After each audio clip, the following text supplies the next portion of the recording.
بسم اللہ الرحمن الرحیم، اللہم صلی علی سیدنا محمد وعلی آل سیدنا محمد۔ السلام علیکم ورحمۃ اللہ وبرکاتہ۔ پلیسبو افیکٹ کا نام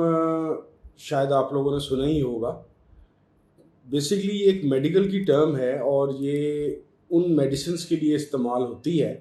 کہ جس کا کسی بھی قسم کا ہیومن باڈی یا برین کے اوپر کوئی اثر نہ ہو۔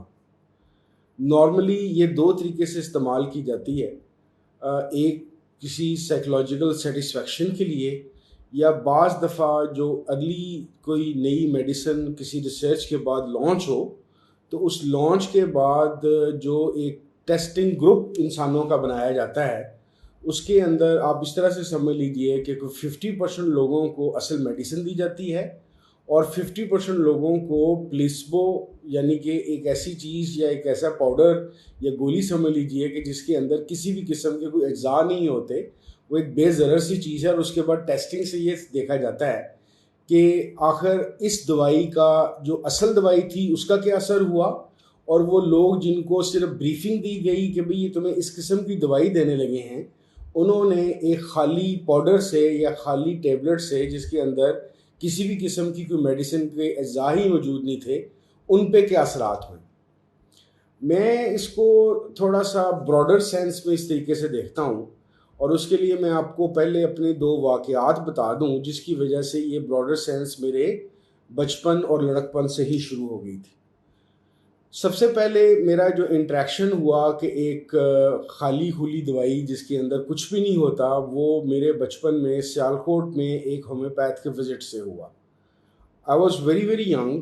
لیکن مجھے یاد ہے کہ جب میں اس ڈاکٹر پہ میرے پیرنٹس جاتے ہوتے تھے، میرے بڑے بھائی اور مجھے لے کے، تو مجھے تو کچھ ہوا بھی نہیں ہوتا تھا، تو میں پھر بھی بضد ہوتا تھا کہ مجھے کوئی دوائی دی جائے۔ تو اس ڈاکٹر کے پاس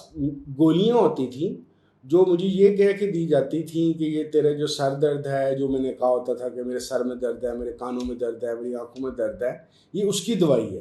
اور میرا بات یہ ہے کہ ڈاکٹر کے کلینک سے گھر آنے تک میں راستے میں وہ گولیاں کھا کے ٹھیک بھی ہو جایا کرتا تھا۔ اسی طریقے سے ایک بچپن میں نے ایک قصہ پڑھا کسی بزرگ کا کہ وہ کسی وقت میں کسی جگہ سے گزر رہے تھے اور ان کو کھانے کی حاجت ہوئی اور انہوں نے وہاں کے لوگوں سے کھانا مانگا، تو انہوں نے کہا کہ جی ہم آپ کو کھانا دے دیتے ہیں، لیکن بھولیے سے کوئی درویش یا کوئی نیک بزرگ لگ رہے ہیں، آپ ہمارا ایک بچہ بخار میں ہے اس کو ٹھیک کر دیں تو ہم آپ کو کھانا کھلا دیتے۔ ان بزرگ نے کیا یہ کہ ایک تعویذ سا بنایا ان کے سامنے، اس کو ایک چمڑے میں مروڑا اور اس بچے کے گلے میں باندھ دیا، اور کھانا کھاتے کھاتے تھوڑی دیر بعد اسی شام تک پتہ چلا کہ بچے کی طبیعت ٹھیک ہو گئی ہے۔ اور اس کے بعد سال ہا سال تک جب کوئی ان کا بچہ کوئی بیمار ہوتا یا کسی کو ایسا بخار چڑھتا جو اتر نہیں رہا تھا، تو وہ لوگ اسی تعویذ کو گلے میں باندھتے اور تھوڑی دیر بعد بخار اتر جاتا۔ کافی سال گزرنے کے بعد گاؤں کے ایک سیانے نے کہا کہ یار دیکھیں تو صحیح اس تعویذ پہ ایسا کیا لکھا ہوا ہے کہ جس کی وجہ سے جس کے یہ گلے میں ڈالتے ہیں یہ وہ ٹھیک ہو جاتا ہے۔ تو جب وہ تعویذ کھولا گیا تو اس پہ لکھا ہوا تھا، یا اللہ مجھے کھانے کی حاجت تھی، تو نے مجھے کھانا دے دیا، اب تو جان اور تیرا کام، صرف یہ جملہ لکھا ہوا تھا۔ تو ان دو واقعات سے مجھے جب میں نے بڑا ہو گیا پلیسبو افیکٹ یا پلیسبو کے متعلق میڈیکل کی ایک ڈکشنری میں پڑھا، تو میرے ان دو واقعات سے اس طریقے سے کنیکٹ ہو گیا کہ یہ چیز ایک مکمل ایک نفسیاتی، جس کو کہتے ہیں ایورا یا نفسیاتی، ایک پورا کا پورا خیال بندے کے اندر ڈیولپ کر کے ایک ناموجود چیز کو موجود قرار دے کے بندے کے جسم تک پہ افیکٹ کر سکتی۔ مجھے ایسا لگتا ہے کہ بہت ساری جو میتھولوجیکل یا ارلی ریلیجن کی دیومالائی قسم کی کہانیاں ہیں جس سے جادو، تعویذ اور اس طرح کی دھاگے یوں والی اکثر ایسی چیزیں ڈرائیو ہوئیں یہ پرانے زمانے کے قصے کہانیوں کی وجہ سے، اس کا بھی ہمارے ذہنوں کے اوپر ایک پلیسبو افیکٹ ہی ہوتا ہے۔ وہ کچھ اس طریقے سے کہ بالکل اس بزرگ کی طرح تعویذ میں کیا لکھا ہے کیا نہیں لکھا، کوئی آڑا ترچھا ورڈ ہے، جینون کوئی چیز لکھی گئی ہے، یا ویسے ہی تسلی کے لیے کوئی لائنیں لگا دی گئی ہیں، لیکن آپ نے دیکھا ہوگا کہ اکثر لوگ ان ٹوٹکوں سے یا ان چیزوں سے ٹھیک ہو جاتے ہیں۔ میرا سمجھنا یہ ہے کہ بیسکلی یہ جو تویز دھاگے سے ٹھیک ہو جانے والا کنسیپٹ ہے وہ بیسکلی یہی پلیسبو افیکٹ ہے کہ اس کی وجہ سے آپ کا ذہن ایک آٹومیٹک وہ چیزیں ڈیولپ کر لیتا ہے کہ آپ کو خیال کے مطابق یہ چیز نان جینون کی بجائے جینون ہے۔ بڑے ہو کے مزید جب میں نے برین سائنسز کے متعلق پڑھنا شروع کیا تو امیجنیشن، ہیلوسینیشن اور ریئلٹی کے متعلق پڑھتے ہوئے یہ پلیسبو کا افیکٹ اور یہ نظریات اور عقائد پہ کیسے افیکٹ کرتا ہے میرے لیے تھوڑا سا اور بات کھلا۔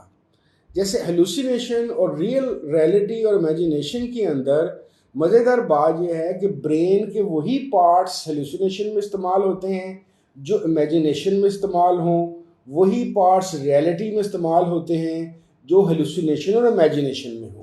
اس کا مطلب یہ ہے کہ آپ کا ذہن جو سا ہے وہ ظاہری طور پہ ریئلٹی اور نان ریئل ورلڈ کو اکثر اوقات میئر نہیں کر پاتا، اور ایسا ہونا بہت زیادہ ممکن ہے کہ آپ کسی ایک نظریے یا کسی عقیدے یا کسی خیال سے